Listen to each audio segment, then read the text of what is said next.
Team, thank you so much for joining us. Welcome back to Danger Recall, the show where we talk about our show. That's right. I am your host, Colin Hubbard from the Danger Club podcast. I'll be your host for this episode. With me, my guest today, we have Dungeon Master Dan Thompson. What's going on? Hey, everybody. Yeah. The liquid vocal chords from Dan Thompson there. How you doing, Dan? I'm doing good. I've just got my coffee. I'm enjoying this new show. I'm liking this format, going back over the old episodes, back down memory lane, and in finding out how much I enjoy listening to it as a listener, not being in the middle of actually making it, and some of the stuff that we've been coming up with. We've been coming up with some fun stuff in here. It's nice to listen as a fan, isn't it? Like, and then analyze it meticulously. Like a fan. With me, right, with me as well, you can hear the slender vocal cords of James Lockhart. How you doing, James? Oh, hello. Yes, I'm doing all right. Thank you. Yes. Yeah, it's a fairly cold winter's day, so the perfect sort of time to sit inside and re-listen to your own show and pick it apart. Yeah, thank you so much for tuning in. Again, subscribe, go and check out. Obviously, you're on our Patreon already if you're listening to this, so you don't need to do that, but get on the Discord, talk about it, and send us in any questions for future episodes, because we'd like to hear those questions. We haven't got any from Dangerlings for these first few, but that's because we didn't ask you, and we're sorry about that. But we're going to let you know once these episodes are going live and stuff, when you can listen in, and we can do listen-alongs, and we can have listening parties. We can party hearty, can't we? Ooh, yes, we can. Party most hearty. There will be. Right, do you ever think, like, when we were recording episode 4, that in a few years' time we would be looking back on these episodes in a state where all three of us are now hosts of shows on the Danger Club, what is becoming the Danger Club podcast network? You know, we have the host of Dangerous Wednesdays, the host of Danger Recall, and I guess the host of the Danger Club podcast, all on one show talking about an episode we recorded in Colin's kitchen years ago. It's great, isn't it? That's mad to me. It's so much fun. It's great. I mean, I think we always had the idea to take it further. I never came into this thinking, it'll just be a couple of weeks and then done. I don't think any of us did. So I'm certainly pleased. I'm very pleased. It's great, isn't it? It's really nice. And thank you for joining us. Honestly, this podcast wouldn't be what it is without the listeners. It would just be 6 guys in a room talking to themselves. Today, we're going to talk about episode 4. We might get into episode 5. We're not sure yet. We're going to see how episode 4 goes along. But, we'll let you know as we go along with this episode of this podcast, of this deep dive of Danger Recall. What are we on? Episode 3 of Danger Recall. And we're going to be talking about episode 4 of the Danger... Oh, we're on episode 4, aren't we? We're on episode 3 of Danger Recall. 4, but this episode 3 of Danger Recall. We're talking about episode 4 of... Right, okay. We've got to find a way of talking about this. Keep up.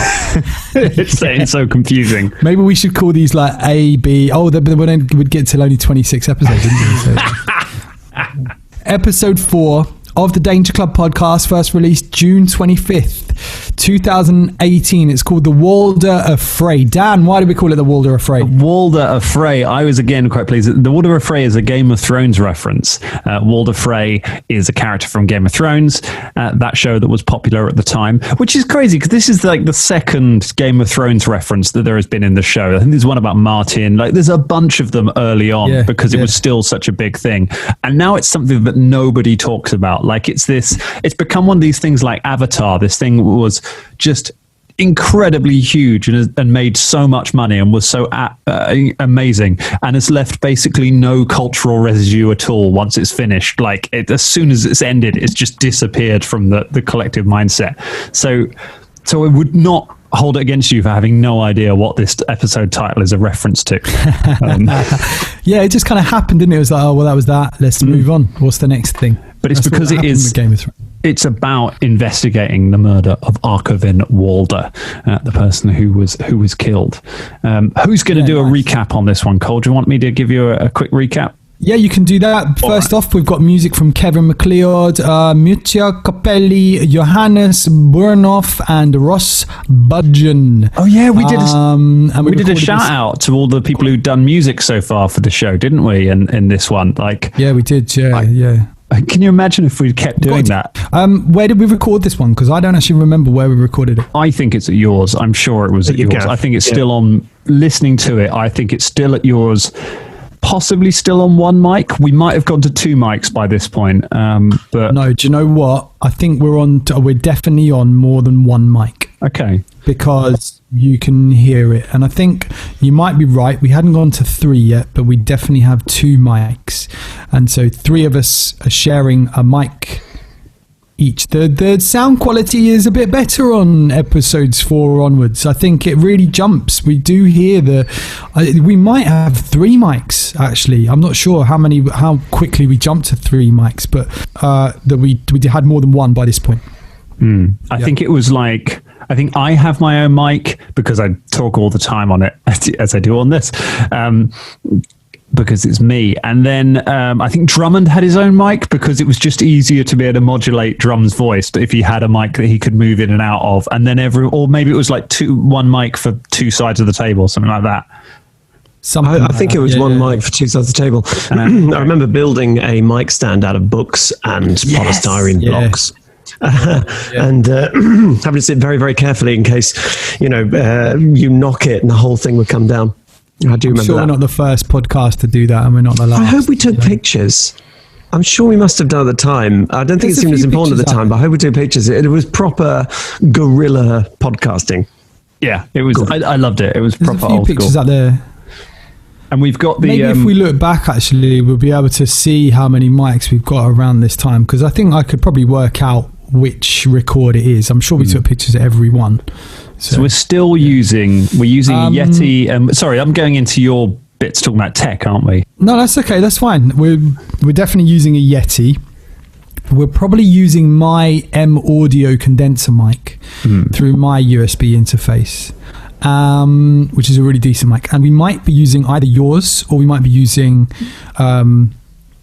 just another. I think it was another USB. I don't think mine came in just yet, but we're I'm not sure if it was mine.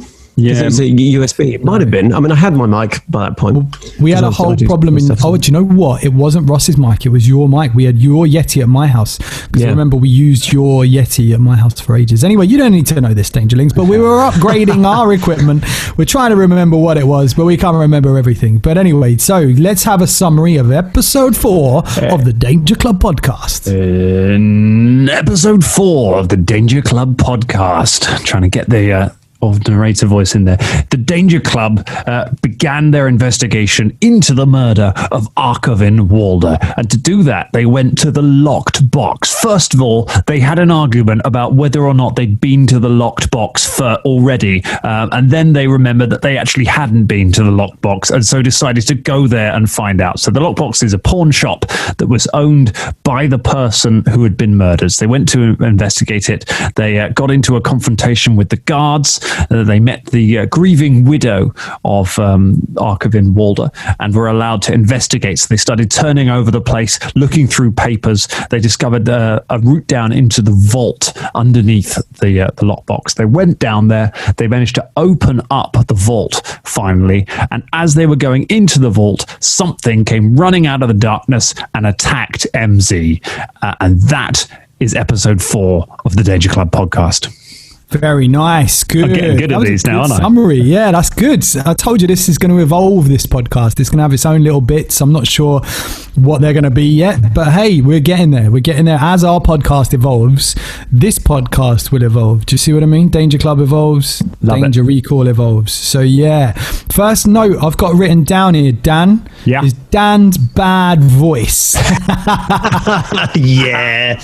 What's going on with your voice, Dan? I was so sick for that episode. There was a conspiracy of the universe to just derail this podcast project from day one, because we recorded 3 episodes together and put them out all at once, and then did something that we have never done before.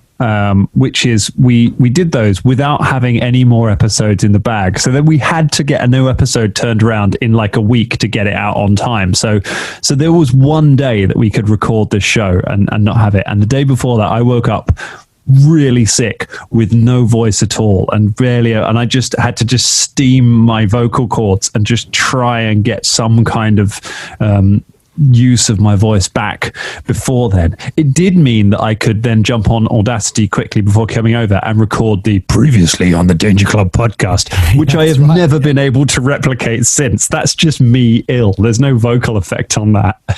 And yeah, I managed to drag myself up there. That's why there's something about like, oh, can we go and see Travis? Because I was like, I'm not sure I can do some of the voices of the NPCs we've met so far. They may all sound a little bit croaky. You were so ill. I remember getting a text the day before going, guys, I have no voice. Like, I literally have no voice. I don't know if we can do this tomorrow. I know we need to do this tomorrow, but what are we going to do? And I was like, okay, well, we're just going to have to deal with it. And then in the morning of the record, you were like, I'm coming. It's fine. It's okay. But yeah, you were so ill, but we did get that previously on, which was really, really good, which was kind of cool. So we got that lovely kind of husky voice that we've got on the previously on. I remember quite recently we tried to do a different previously on for one of our offshoot podcasts for one of the other bonus episodes, and Dan tried to record this new one and he sent it to me and I went, do you know what, we have to use the old one because it's just nowhere near as good. Unless you get ill, it's not going to work. So yeah, James, you've been ill on a couple of records as well, haven't you? You turned up to your house and you've been like, I can't do any more, guys. Yeah. I've done some vocal intensive stuff, a lot of outdoor performance and things like that, which really, really kills your voice. No matter how well you prepare, eventually it's going to take its toll because we're not designed to shout all day, every day for days on end. And it would always be classically just the day before. And you're like, oh no. And honey and lemon. Steaming your voice, got a little voice streamer, things like that. Just try and batter your. It is like Dan said, it's like sort of vocal gaffer tape. And with every word, like, appreciate this, Dangerlings. You're damaging your voice even further. Like your body's literally like, just sit still and be quiet. And I'm like, I can't. I have to be a wizard today. And tomorrow I need to go back outside and shout again. Like that's usually what's going on with us because we're self-employed. I mean, at the moment with what's going on in the world, maybe not, but like most of the time we're sitting there going, I've got to use my voice, but I know I won't be able to use it tomorrow, and I really need to use it tomorrow because otherwise I don't get paid. I mean, I've got to say, it's something that's good about this year. At least my voice hasn't gone once this year. I've kept my voice all year, which is great. I remember the year I did 1 year as doing Santa Claus at a place, and I turned up for work with like a bunch of like lifers, like pro Santas who've been doing it for ages, and they're like, oh, what's your Santa voice? And I was like, oh, well, and something like, and they just looked at me like, rookie. They're like, you will do that for one day and then you will never do that voice again because it will kill you. It's like the hound. Was this the one, James, where you was this a record where you got given like a really lucrative corporate that same night and then had to cancel it so you could make it to the record? There was one where it was like you were offered so much money and you turned it down so you could do the record. It was, I think actually I ended up doing it and then legging it. I remember absolutely legging it to Collins, and it was a fair distance from where I was at to where it was, and it was like I should be able to make it in time, but I think I was about 20 minutes late, but my God, was I hot and sweaty. Good God. I'd literally run and then literally got in, sat down. Everyone's like, good, you're here? Right, let's record. I was like... Wasn't there a problem with the fact that we didn't have enough chairs or something? So we didn't have enough chairs. Stool. And it was like the fury on your face of like, I've just run across London. I was up at 5 to do this job, and now I'm sitting on this little blooming stool. You've given me a mic that's balanced on a book. I mean, what else can you throw at me, Danger Club? I was so mad at that point because it was like, I know it's fun to talk about it now years later, but like, because I was so ill and just like was dragging myself there, and then finding out that you weren't going to be there on time. And there's a version of like the notes for it where Velda is the next victim of the murderer and Velda is just killed off screen and that's it.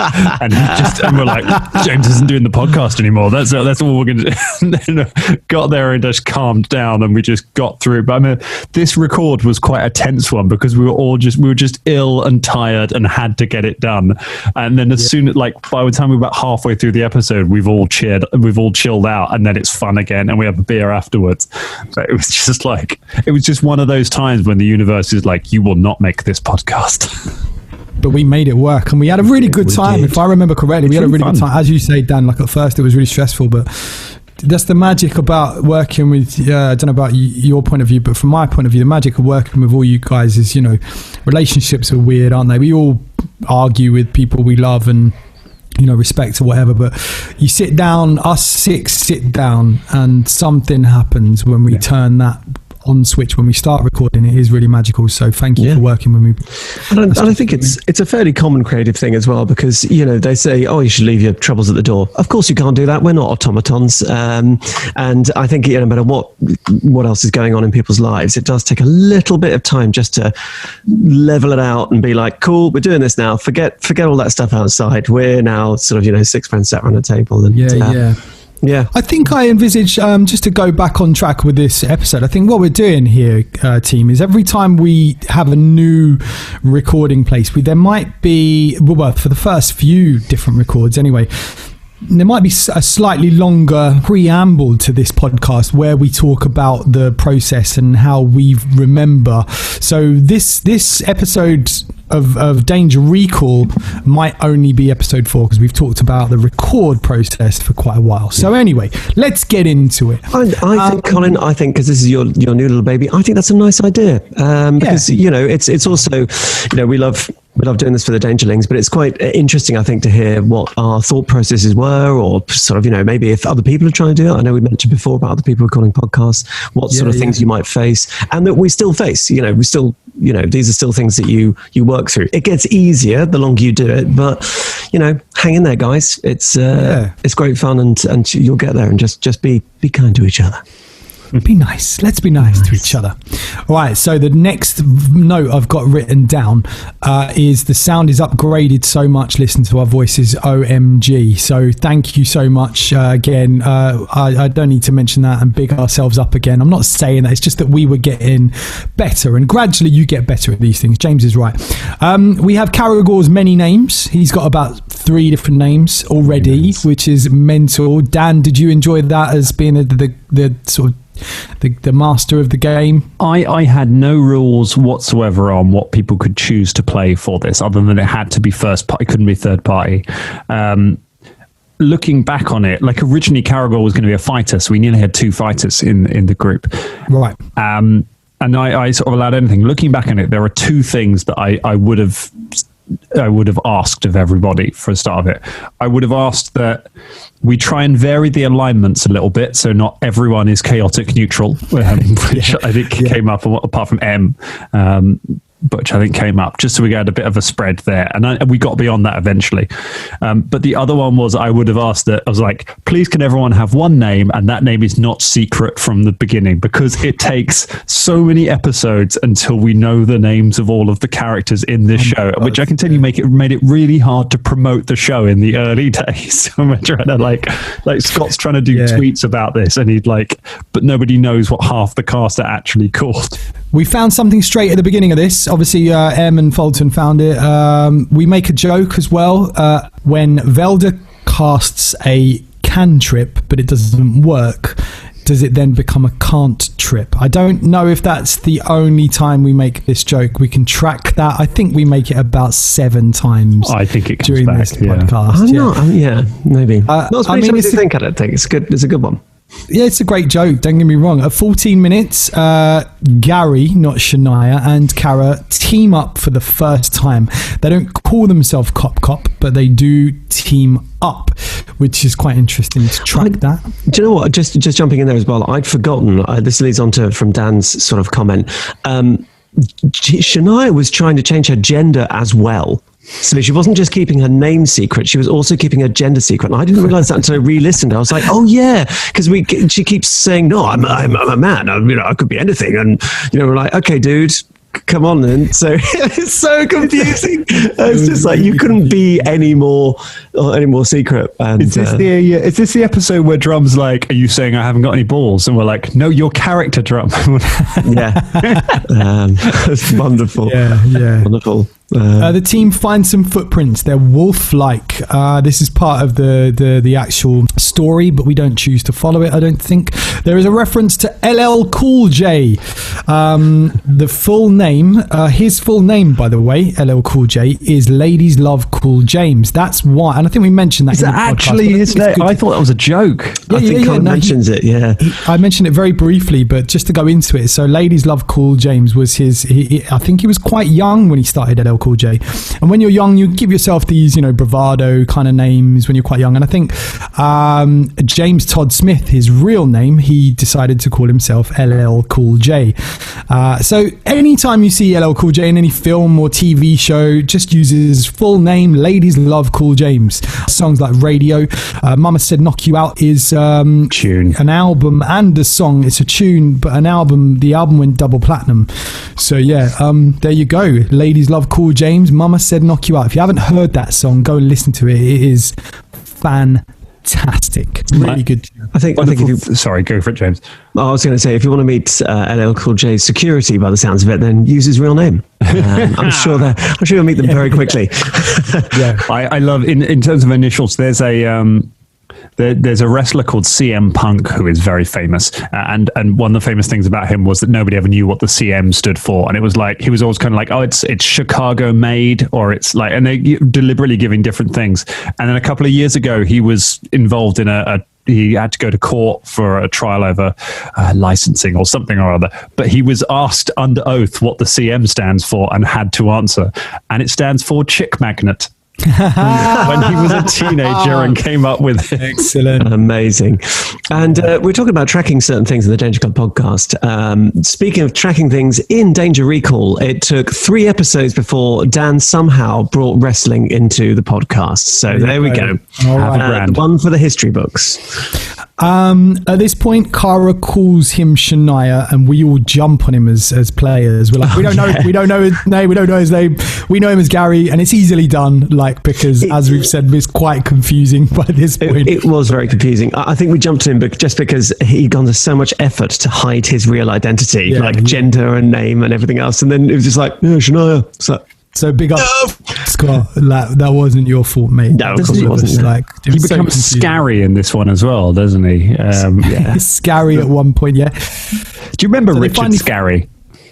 Yeah, Richard Scarry. I don't know. Oh man, yeah, wrote children's books. Lots of little anthropomorphic animals. It's very, very cute. I'm trying to think of the famous ones now, but if you've seen, like, he does these he used to do these kids books with like anthropomorphic animals, but the whole thing is they're all different types of animals in different sizes, and the cities are designed for all of them. So like we tiny little walkways for the mice that like the other animals are walking around. If you've ever seen Zootropolis or Zootopia, I think it's called in different sides of the Atlantic. That's very much like that. That takes that aesthetic from it. But they're beautiful books. Google the images of them. They're lovely. These are the list of our leads. We've got Travis, who has a bad throat too. Apparently, we say in the podcast. We have the Booty Man, or the Booty Man. That's who we're looking for. So someone with boots and eyes. We've got the Sphinx and Fardeen. Those are the 4 things that we're going to go to. I don't think we do any of those when we go and follow the Skulks. Yep. Yes, we do, yes. But anyway, that's good. We've got a reference to last week's episode where there was an arrow sound cut to expletive at 28 minutes. So Fulton says, look, I can make the sound with my mouth.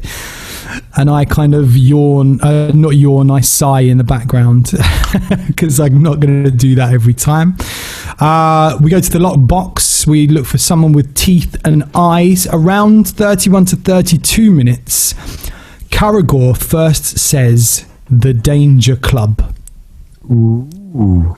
Big moment. We all question it. But at the time, it's the first time we mentioned the name. You got to ask him about this if you ever get him on this show, because he says it's a reference to something from the past. It's a reference to this thing that I used to go. And I've read Scott's backstory, and I have no idea what he's talking about when he says that.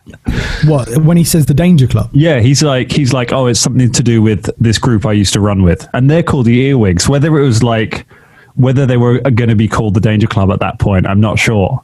but I have no idea where that comes from. I quite like the idea that it's just a flash of inspiration and something they saw in a shop, and they just kind of take it from there. But I'm not quite. I don't know where it comes from, because it comes from. It's what we used to call ourselves jokingly when we used to play D&D together. That's why we kind of came up with it as the name of the show. But I like that it becomes like an in-world thing as well. Now, I love this part of the podcast when we go to meet Agnes, who's the widow at the lockbox, and Fulton, the first thing he says to her is, bearing in mind she's just found out that her husband's died, he just says, murdered as well. Murdered, yeah. He just says, would you like a gold piece?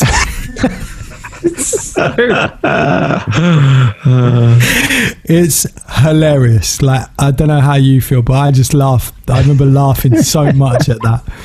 It was just ridiculous. You guys are like, it's just the worst, like, the worst sort of dealing with this poor widow who's like in the worst circumstances. Like, they've had a row, he's walked out, and sorry, can we just pause for just a second? Yes, boo. Might keep us in. Yeah, I was just staying in. Oh, but Dan's talking to his wife, basically. Thanks. My wife just brought me lunch. Oh, fine. Yeah. Oh, my wife didn't bring any for everyone else, I'm afraid. Well, then, yeah, you didn't bring enough for the rest of the class. The Sphinx is mentioned again at 35 minutes. We still choose to not go and see the Sphinx. This is a good thing to track, because Dan's been trying to get us there since episode 1. It's episode 4. We have the first mention of a Horrocks, which is, I think, Scott's own invention of half-orc. It is, yes. It is, yes. Yeah, so go and use that in your games as well. Let's make that canon for everyone. We have a Sphinxter pun from James, which is aimed at Agnes. Still makes me laugh. Aiming at Agnes, this poor woman is just there. Hey, when you're grieving, all you need is a little bit of comedy, a little bit of humour, a little pun. Are we on track by going to the lockbox, Dan? Yeah, that's on track. And it's kind of from the point that you take the case, kind of from the point you stop trying to rob the sheriff, you guys are pretty much like on some kind of track. Obviously, it goes massively off it with the Skulk Village, which we'll deal with later. Sure, we'll get but it is very sandboxy. That's why I picked that module, was you kind of can do anything. And with the stuff with the Sphinx, it's not that you have to go see the Sphinx early. It's that you have the option from day one, from right at the start, to go and do that anytime. Yeah. And you might not notice anything unusual when you go to see it. You probably won't see very much for the first time you go and see the Sphinx. But it just became funny that you kept being like, right, we're going to see the Sphinx now, and then going somewhere else and not doing it. I'm going to step in as a little insight here from the players, but there was, I think we may have spoken off air at the time, but certainly sort of playing the game, very much an attitude that that's a red herring. Right, because it's too obvious, the Sphinx. It's like, there's a big flying monster that's killing people. It must be the Sphinx. So I think that it was actually quite clever that we kept disregarding it, whether or not consciously or subconsciously. We're kind of like, no, I don't think it's going to be that obvious, but eventually we'll get around to seeing the Sphinx. Like, I thought it was Panotti for a while. I mean, it's bad investigation, isn't it, not to eliminate it? But it's not Columbo. But there's layers of misinformation. Like, it turns out out of all of them, the key bit of information in that is my neighbor saw it, not I saw it. It's the fact that the more you ask around, you find out that nobody actually saw the Sphinx, and it turns out there's never a flying creature. It's just Moncolio's men going around spreading rumors saying, did you hear somebody saw a flying creature last night? It's all just so much of this, the whole dynamic between the villagers and the carnies is all about like rumor and hearsay and trust, and everybody being, misinformation flying around everywhere, which is one of the lovely things about it. And that's where you kind of unpack it, because you have Fardeen and you have the Sphinx, you have all these flying creatures that it could be. And then there's the wolf footprints, which is completely different as well. So there's so many different bits to it. But you didn't go to any of the bits, because you can really early on go down to the docks, and you can go to you could go to like the pawn shop or go to the warehouse, but you just wouldn't have noticed anything out of the ordinary there. So it's all there at the start, and I do like that you just got to pick things. I like a mystery. I love this sort of thing. It's good, isn't it? As we go downstairs, we make a lot more perception checks in the lockbox.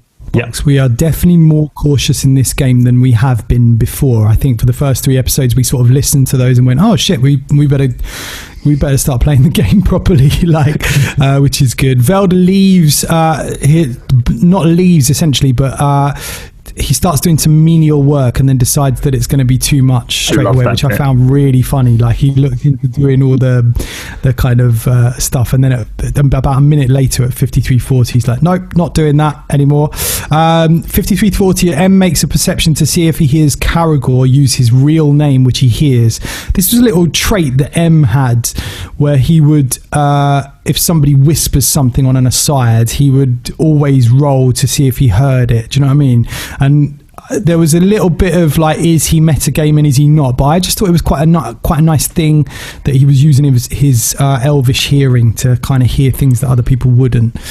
Do you know what I mean? I wrote that into his traits anyway, that he would hear and be very perceptive. So, always listening. Do you want a tiny bit of a tiny reference which is buried right in this one, but it's worth shouting out. We love that. So the guards that you meet in this, the guards are called Carlo. There's one called Remo. There's another called Galdo, who I don't even know. But Carlo and Galdo is a reference to a book called The Lies of Locke Lamora from the Gentleman Bastard series, which is an astonishingly good fantasy series. And I think there will almost certainly be other characters named after characters from those books, because I don't read an awful lot of fantasy literature because I have quite a slow reading speed. So big books can be quite tricky, but I devoured that series. I loved those books. Yeah, nice. That's a good deep dive there. Thanks, Dan. We go down into the vault, and Kara starts flirting with one of the gods, and then Shania flirts with Caragor. So that's the second point we've got, Shania doing that. At 102, M gets stabbed. Yes! Oh, 6 points of damage. He's only got 6 left, and that's the end of the episode. So we got first blood, and then right at the end there, we've got Shot Through the Heart, which is a parody of Bon Jovi. I can't remember who sings that. It might be Scott again. He's good with his parodies, isn't he? And then we have another pun from James, which is "It's not your vault," which is very funny. And then right before the episode ends, I drop a little pun: "Can't put a price on your elf," which Lovely. I loved. We got a bunch of puns in that episode. That was a good. We had a massive deep dive there on episode 4, didn't we? That was fun. I enjoyed that. About some other stuff. Any other thoughts on that episode before we round it off? No, I think it's been good. I like this one. It's where the game is afoot episode. It's the one where we kind of everyone starts knuckling down. It's the first one where MZ gets serious as well. I think that's kind of like, I don't know if Cole, if you felt like that's the point where you're like, we're going to follow this story now, because there's a whole sequence where Caragor is doing a bit, like he just keeps making jokes, and M's like, yeah, fine, and just then keeps trying to drag it back to the investigation all the time. There's almost a point where Caragor said, I'm making a joke. And Nem's like, yes, I know. Can we just carry on? Like, it's a bit... Yeah, it's quite fun. Well, I enjoyed it. Hopefully you enjoyed it. Dangerlings at home, subscribe to all our things, Patreon, Facebook. Kind of, you're already subscribed if you're listening to this, but yeah, go to Facebook, drop us a little message, tweet us, Instagram us. If you're on TikTok, do that as well. We're not on there, but we might be on there soon, who knows. Just go everywhere, tell everyone about us, and obviously leave a review on iTunes. Thank you so much for listening. This has been Danger Rico. Bye.